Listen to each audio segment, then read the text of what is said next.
But అసలు ఆ చిరంజీవి గారు సినిమా అనే పాయింట్ ఎలా కనెక్ట్ అయింది బాబీ గారు? అంటే ఇప్పుడు సినిమా చేయడం, సినిమా హిట్ అవ్వడం అన్నది చరిత్ర. అవును అవును. అసలు ముందు ఆ స్టార్టింగ్ జెనిసిస్ పాయింట్ ఉందే, అదే మోస్ట్ ఎక్సైటింగ్ పాయింట్. సో యాక్చువల్గా చెప్పాలంటే వెంకిమామ అయిపోయింది, నేను కథలు రాసుకుంటూ ఉన్నాను.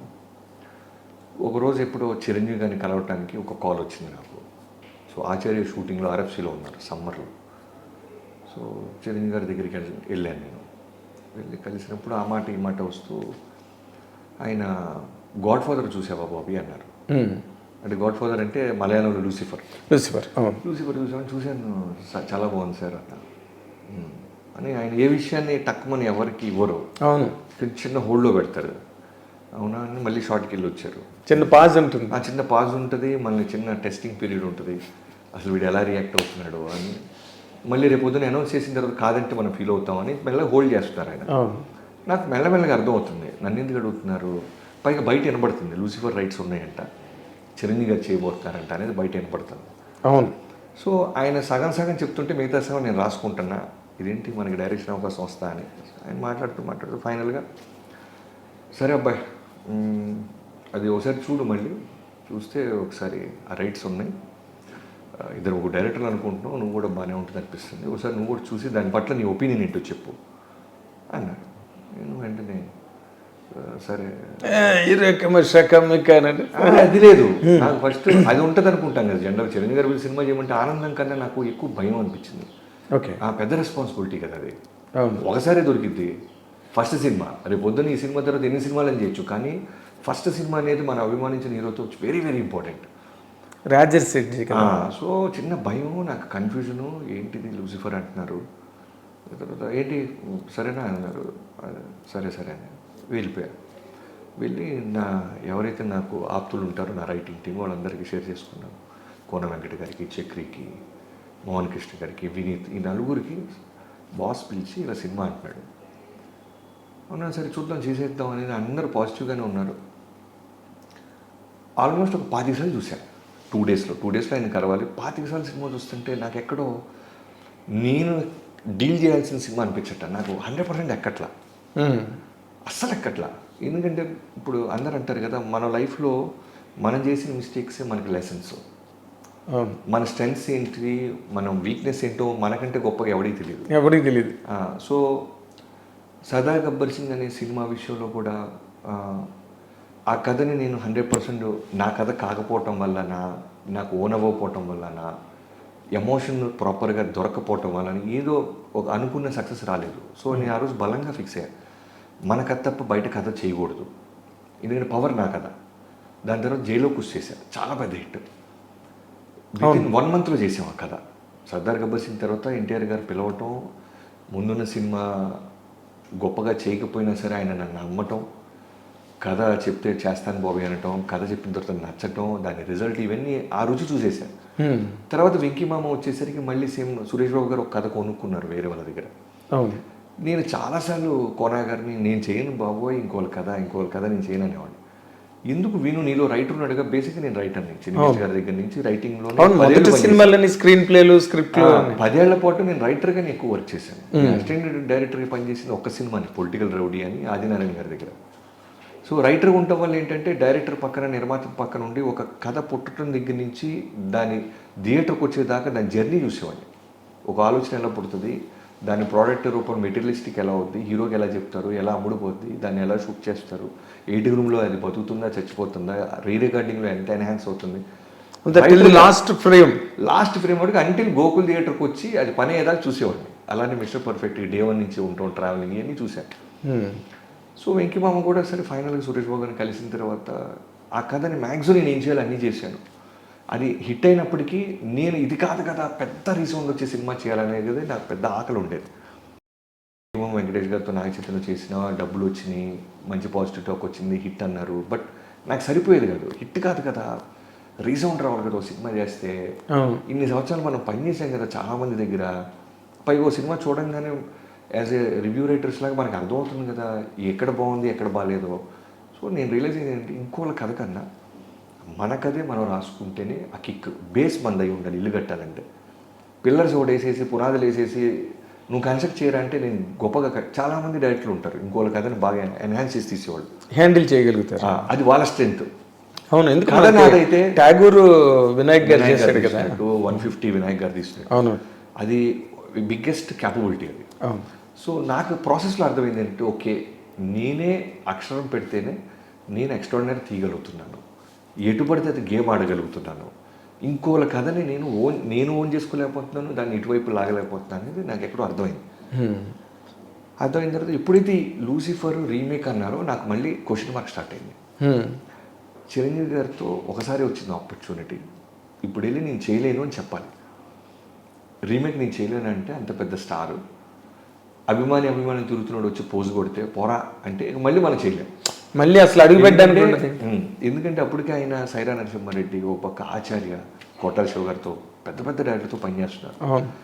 రన్నింగ్లో చాలామంది డైరెక్టర్లు వరుసలో ఉన్నారు, ఆయన కథలు చెప్పడానికి ట్రై చేస్తూ నాకే తెలుసు, మార్కెట్కి తెలుసు.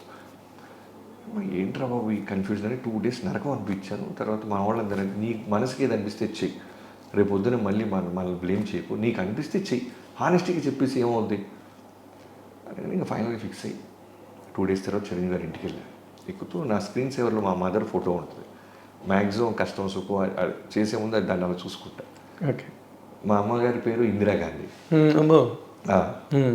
చూడు ఇందిరమ్మ, వెళ్తున్నా, పెద్ద ఆయన కిందకు వస్తారు, ఇప్పుడు నేను చేయలేకపోతున్నాను, ఇది చేయలేనని చెప్పబోతున్నాను, ఇంకా రిజల్ట్ దేవుడి మీద వదిలిపెడతామని వెళ్ళి కూర్చున్నాను. కరెక్ట్గా ఆయన 4కి రమ్మన్నారు, నేను 3:45 కల్లా అక్కడ ఉన్నాను. ఎగ్జాక్ట్ 5 minutes to 4 చిరంజీవి గారు వచ్చారు.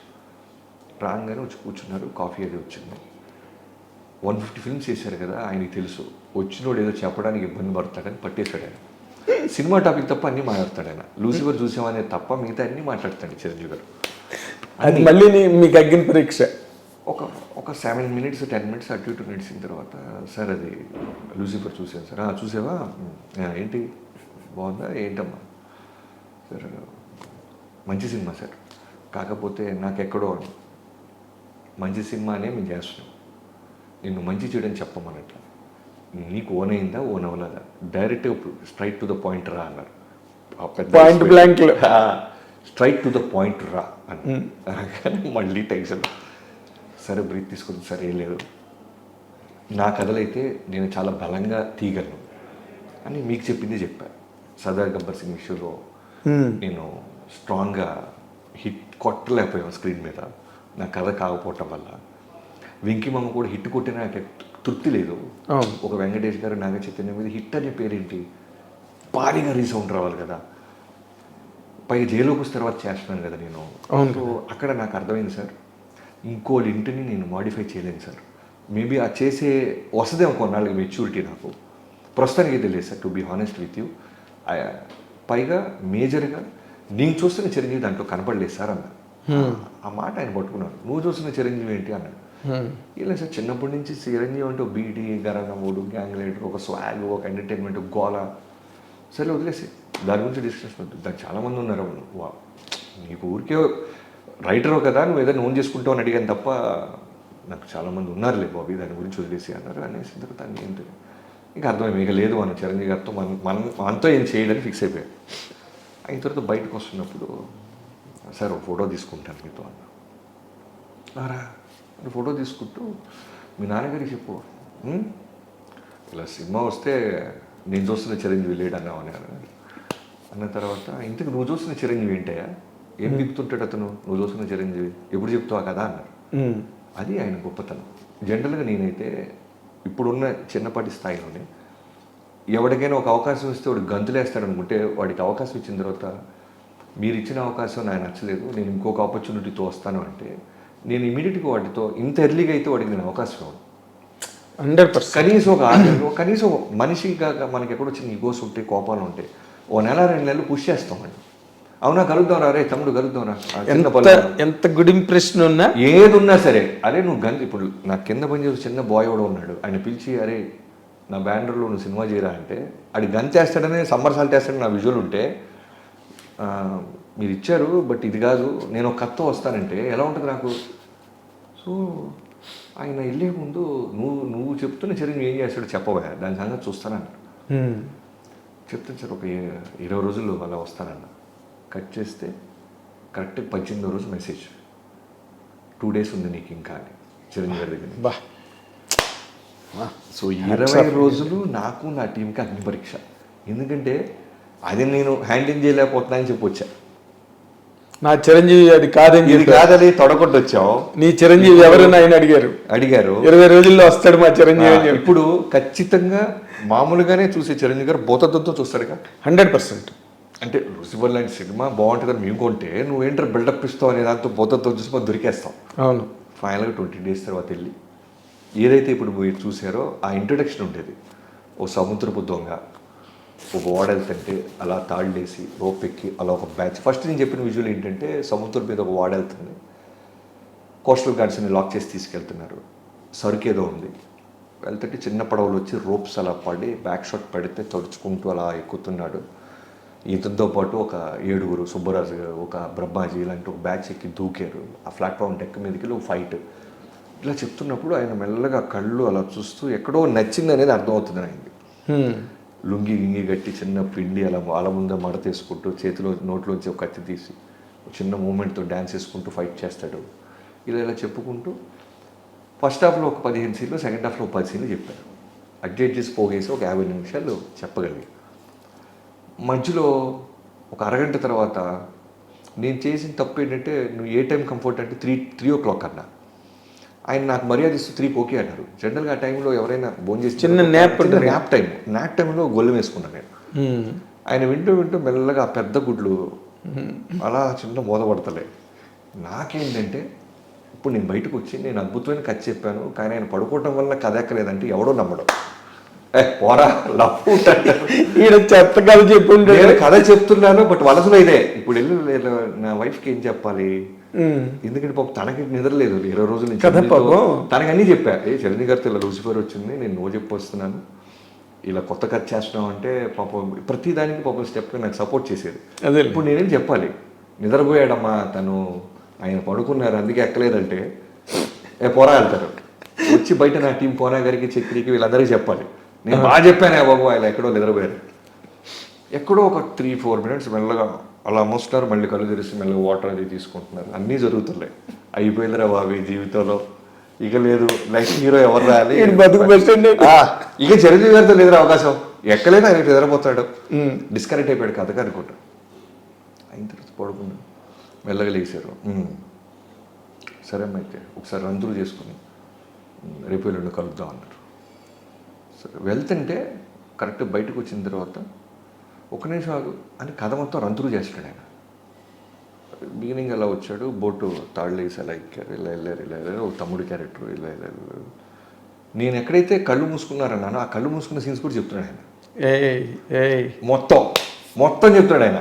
ఇప్పుడు నేను బయటికి వెళ్ళి ఆయన నిద్రపోయాడని చెప్పలేను, వినేసాడు కథ మొత్తం ఆయన. మొత్తం నీకు అవకాశం కూడా మొత్తం అయిన తర్వాత ఓకే సరే అయితే రేపు ఉండవు ఆ క్యారెక్టర్, అది నువ్వు అన్న చిరంజీవి క్యారెక్టర్ బాగుంది, మిగతా కథ మాత్రం సోల్ లేదు ఈ సినిమాకి, to be honest with you Bobby అన్నారు. సోల్ లేదు సార్, 20 రోజులు రెడీ చేశాను, మీరు ఓకే అంటే సోల్ క్రియేట్ చేస్తాను. సరే అయితే ఆలోచిద్దాం, క్యారెక్టర్ అది బాగుంది అన్నారు. వెళ్ళిపోయి నవీన్ గారు వెయిటింగ్ ఆల్రెడీ, మైత్రి నవీన్ గారు. ఎందుకంటే నిన్న ఆ సినిమా వెంకీమామ తర్వాత నేను నా మైత్రిలో చేయాలి.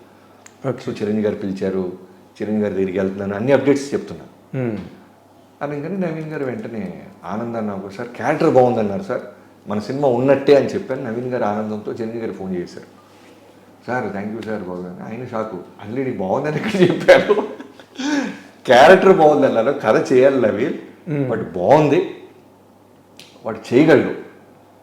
ఇప్పుడే నేను ఎస్ చెప్పేస్తే ఎక్కడో రిలాక్స్ అవుతారు కుర్రోళ్ళు, క్యారెక్టర్ అది బాగుంది, వాళ్ళు ఫైర్ ఉంది బుడ్డోళ్ళు, let start this film, but నాకు కొంచెం టైం కావాలి. ఎందుకంటే ఆ వరల్డ్ క్రియేట్ చేయాలి, ఆ వరల్డ్ తనకు అర్థం అవ్వాలి, వరల్డ్ బాగా కుక్ చేయాలి. బట్ ఆ క్యాపబిలిటీ బాబీకి ఉంది, నాకు అర్థమవుతుంది, తను చూసే పద్ధతి, తను మాట్లాడే పద్ధతి. ఈ సినిమా చాలా పెద్ద సినిమా చేస్తున్నాం బట్ కొంచెం దాచిపెట్టండి అన్నారు. నవీన్ గారు పాపం బోలా లాగా చెప్పేశారు, సార్ ఆయన సినిమా చేస్తాడు సార్. ఇంకా అక్కడి నుంచి కాన్ఫిడెన్స్ అలా వాళ్ళు వేరే స్టార్ట్ అవ్వడం జరిగింది. అక్కడి నుంచి ఎన్నో సిట్టింగ్స్,